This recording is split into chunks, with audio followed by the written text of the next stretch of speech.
Hi there, my name is Nathara and I have been a practicing pagan witch for over 10 years now. So I'm going to share with you today one of my favorite methods of spellcasting.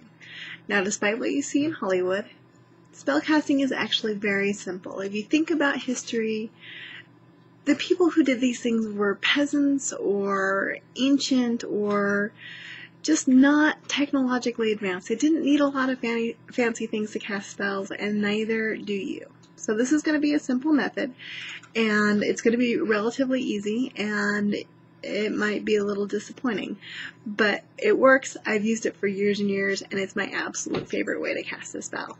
Okay? So what we're going to do is we're going to start by finding a surface to write on. It can be any surface that won't cause horrible problems if you write on it.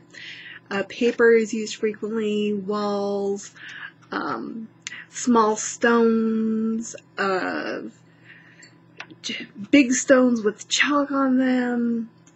I've used lipstick on a mirror. I mean, really, it's anything that you can think of. The thing is, though, is you want to make sure it's something that you can get to every day. Alright?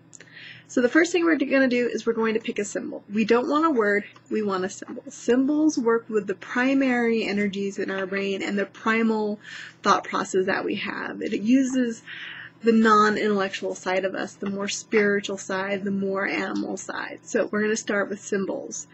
These symbols should be really simple. We don't want complex pictures. The more complex the image you use, the more details you're going to add. The more details you add, the more limited you make the possibilities. And we want to keep these possibilities nice and broad. That way the universe or God or Allah or Odin or whoever it is you're calling to can work this into your life without disrupting other plans and without upsetting other people's lives. So we're going to keep it simple and straight to the point.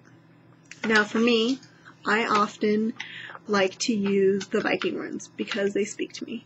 My family is of Nordic heritage, and I've always been attracted to the Viking runes, so that's what I like to use. I have a friend of mine who likes to use Japanese kanjis, and I know some people who just make up their own symbols, which is a fabulous way of working.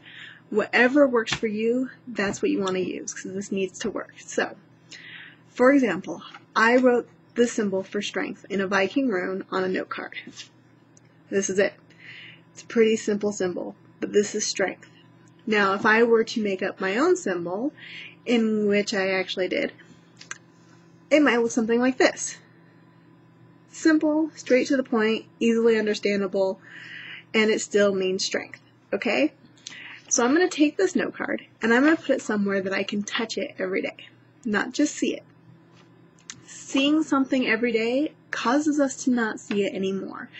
If we start not seeing it, it's not going to be in our conscious mind. We're not going to be able to direct energy with our thoughts. We want to be able to touch it every day. Not only are we going to touch it, but we're also going to say it out loud. Saying things out loud is very powerful. So we're going to lend our thoughts and desires extra power by saying it out loud. I would do this at least 3 times a day. So here I would take my card, and for me I would probably just put it on my desk.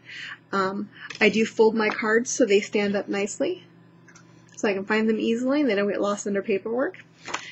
I would see this card, I would pick it up, I would hold it, and I would say, strength.